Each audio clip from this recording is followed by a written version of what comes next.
så funkar den bra, tycker du? Den funkar, jag tycker det funkar väldigt bra. Ja. Och snabbare än också. Mm. För vissa av de här kinesiska, de går bara 20 kilometer i timmen. Ja. Men den här...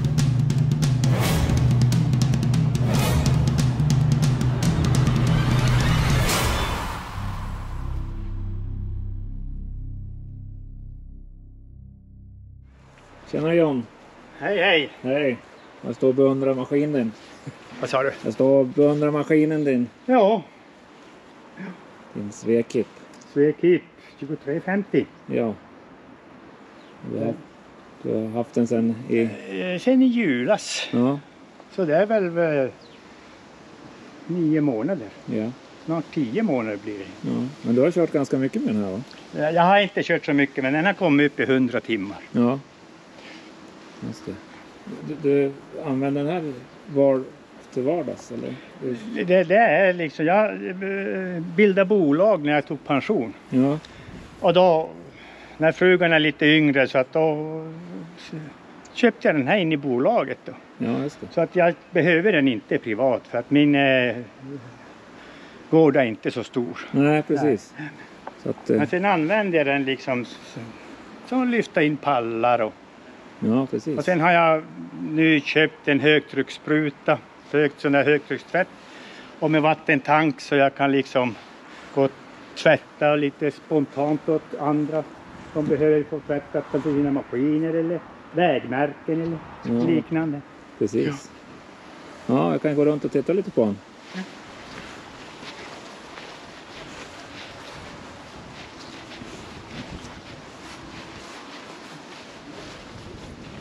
Har du märkt någonting när du har kört? Har du haft något problem med den? Jag har haft problem med bromsarna. Okej. Men nu känns det som att det har löst sig. Ja. Jag har fått väldigt bra hjälp från Umeå med bromsarna. Så de har kunnat skicka, när de väl visste att de ska skicka för delar, så skickar de delarna. Och sen har jag fått det att fungera. Ja, precis. Men det var lite skrämmande och när man plötsligt var utan bromsar. Ja. Som tur så det var en utförsbacke, men jag hade som tur en lastpall på. Som jag då kunde trycka ner mot gatan tills jag fick hejd på maskin. Ja, okej. Men du nämnde någonting att den var lite svårstartad. Den är svårstartad på minusgrader. -5. Och utan motorvärmare så är det nog på gränsen att den går igång. Ja. Men de har försökt att hjälpa dig med det också, eller? De har försökt att vara behjälpliga, jo. Ja. Och det är inte, jag tror inte att det är slut med det, utan jag tror att det kommer uppdateringar när de hittar någonting som är... Ja, precis.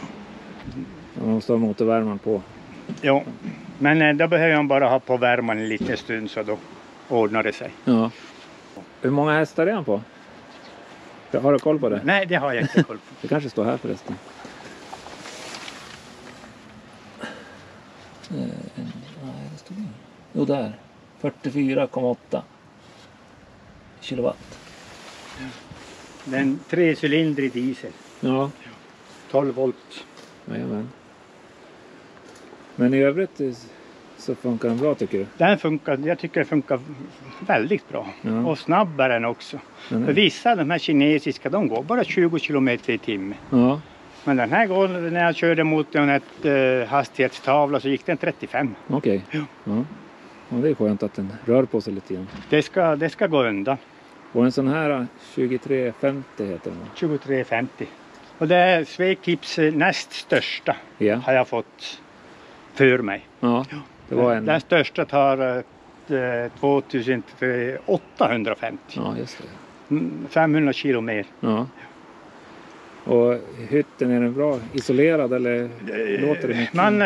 Radion är, det finns jättefin radio, men den behövs inte, så att säga. Det är hörselkåpor som gäller, för det är ganska fin resonans, men det är som jag förväntar mig. Ja. Ja, precis. Här är det. Ser rent och snyggt ut i alla fall. Det ser rent och snyggt ut, men inte riktigt servicevänlig, för man har tendens att slå huvudet i luckan här. Ja. Dyker man ner här så är det så att man säkert skallar sig med. Ja, precis. Och sen oljeavtappningen, den är bara någon centimeter från kardanaxeln, kardanknuten. Okej. Så dit ryms inte något verktyg, så man måste pumpa ut oljan. Men jag vet inte hur de andra har löst det. Nej, Men jag får inte upp bottenpluggen i alla fall. något specialverktyg kanske behövs. Eller? Den skulle jag vilja se. Ja, det är så För illa. det är väldigt trångt. Ja. Men påfyllning? Påfyllningen är väldigt lätt, den är ute. Det är Ja, okej. inga svårt. Och påfyllningen för till exempel växellådan, då är det en lucka i golvet som man öppnar. Och då är det liksom helt öppet. Ja, men precis. Så ur den synpunkten är den helt okej. Ja. Och påfyllning av hydraulolja är också Det är enkelt. väldigt enkelt. Och även diesel så Och det var diesel på motsvarande sida. Det går till och med att ta med en dunk. Jo. Ja, På vissa maskiner så är det ju... på vissa har de satt det väldigt dumt, men det här är hur bra som helst. Ja. Precis. Här har jag gjort värme, så jag kan stänga av värmen på sommaren. Ja, just det. Det var en liten detalj. Jo. Det är inte så dumt. Och vad har du använt för grejer då? Men det jag har beställt från någon sån där, från nätet. Ja, okej. Så att det är som färdigt. Jaha. Det är bara nästan slänga dit. Men du hade satt på en dragkrok på den också? Och sen har jag satt i dragkrok. För att Ja. det är inte så... Det är väldigt behändigt att haka på en vagn. Ja. Det måste det vara. Jo. Det är ju Och smidigt. sen jag har flyttat en rastvagn med den. Och Ja, men jag såg Det är någonting på Facebook att det var... det är så enkelt att liksom haka på. Ja, Det är min son som har konstruerat, så jag har bara skruvat dit det. ja.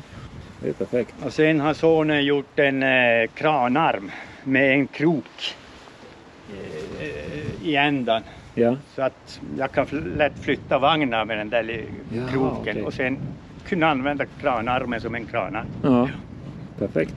Det är han som konstruerar åt mig. Ja. Tar ni emot beställningar då eller? han är så där händig. Ja. En krok är inte så dumt som du säger. Jo, den här sitter fast i de här bultarna på baksidan. Ja. Så den... Och sen i mitten en rekorderlig bult så. Ja, precis. Perfekt. Ja, ska vi starta upp den och lyssna på den lite?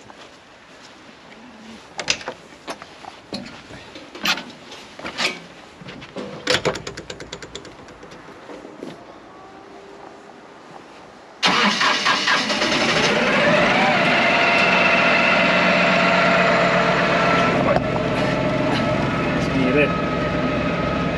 Här såg det modernt ut. Jo. Backkamera och... Backkamera. Och bra bild. Ja. Ja, det här är perfekt. Och radio. Ja. Men jag har aldrig provat den än. Nej. Nej, man kan ju ha radiokoppel på sig. Jo. Men det brummar lite grann i den när du kör. Det gör det. Men jag har satt en extra matta på så att det ska vara lite dämpande. Men Ja. det är ändå inte så farligt. Nej, det är det är inte inte. så att man har sån resonans att man har tinnitus resten av den dagen. Utan. Nej. Men det bullrar mer än en Volvo. Ja. Jag försöker ta mig ner härifrån.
Det var ju inga problem.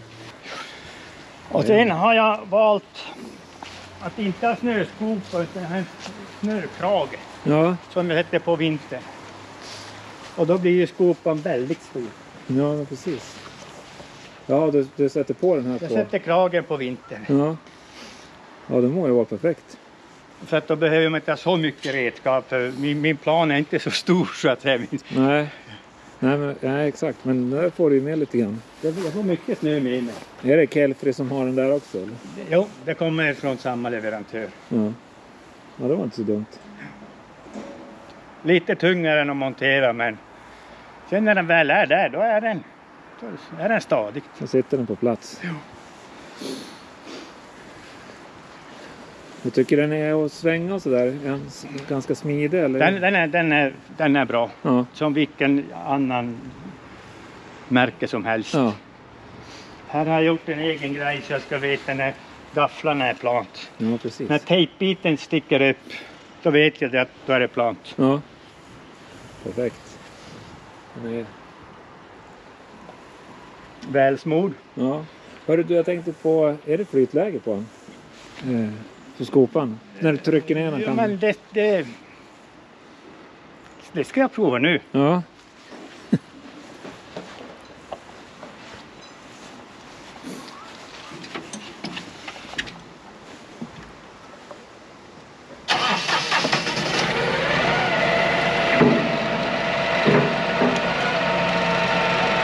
Vad var det?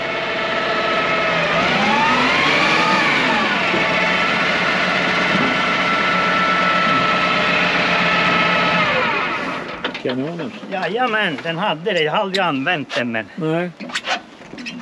Ja, det var bra. Ja, vad är det mer man kan nämna om den då tycker du? Bra belysning har du ju. Belysningen är ingenting att klaga på. Nej. Men den är bra. Den är bra.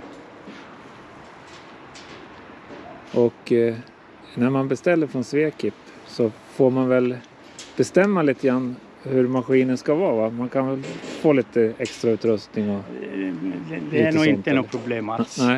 Nej. Fast jag tog väl bara med skopa och gafflar och snökrage. Ja. Och ingenting annat. Och sen vad jag gillar i de här, det är rejäla hjul. Ja. Det är inte de där plötthjul där som vissa har, de där irriterande små, som de där grönytehjul. Nej, precis. Och sen att det är sajpade. Ja. Och sen är det hål för så man kan dubba lätt. Ja, exakt. Men ja. det har inte behövts. Nej. En krafsa fram sig ändå. Och sen är det faktiskt sådana där små detaljer, till exempel att den har skivbromsar på alla 4 hjul. Ja. JCBs motsvarighet i den storleken, de har bara en i mitten som tar i kardanaxeln som bromsar. Och det tycker jag, som den här har handbromsen. Ja. Eller parkeringsbromsen är på Ja, precis. Ja. en bromsskiva i mitten. Ja. Så det är inte så. Nej, Den är inte urslig. Nej, det är bra det. Nej, det är en liten större maskin där än vad jag tittade på förut. Ja, jag trodde den där var faktiskt största som fanns, men det visade sig sen att det fanns en större. Ja. Jag kanske nog ska ha valt den större. Och sen är det att jag har ju min son anställd i Luleå. Ja. Så att det inte är helt borta att man köper dit också en. En till, ja. Ja. Och blir det en, då blir det en sån här Ja. Kina-maskin. Ja. För att en Caterpillar är inte värt så mycket mer. Nej. Inte i mina ögon, inte i mina behov. Nej, precis. Nej, men det är väl, sitter man hela dagarna kanske så... Sitter man hela dagarna och då är det annat. Och sen den här också, man vet att man får skruva i den lite mer. Ja. Man ska vara lite händig. Ja. Precis. Men då sköter man ju om dem också lite grann om man vet om att man behöver skruva lite grann. Jo, det är att den automatiskt när jag går runt och smörjer den, och det gör jag ofta. Ja. Då går jag och känner på skruvar och har en liten flaska med Loctite. Ja. Sen sätter man lite Loctite där det behövs. Ja, exakt. Mm. Nej, men jag tycker att den ser då fin ut i alla fall. Jo, Tycker jag. jag är nöjd. Ja. Perfekt. Ja. Får vi hoppas att den fortsätter att gå enligt plan. Det skulle vara roligt om Ja. det skulle gå länge. Ja, vi Men- får väl ha lite kontakt så kan vi se om det blir Ja, det är ju någon ganska uppföljning. lätt att veta var man har dig. Ja, precis. Ja, så är det ju. Ja då. Nej, men tack ska du ha för att du visar maskinen för oss. Tack, tack.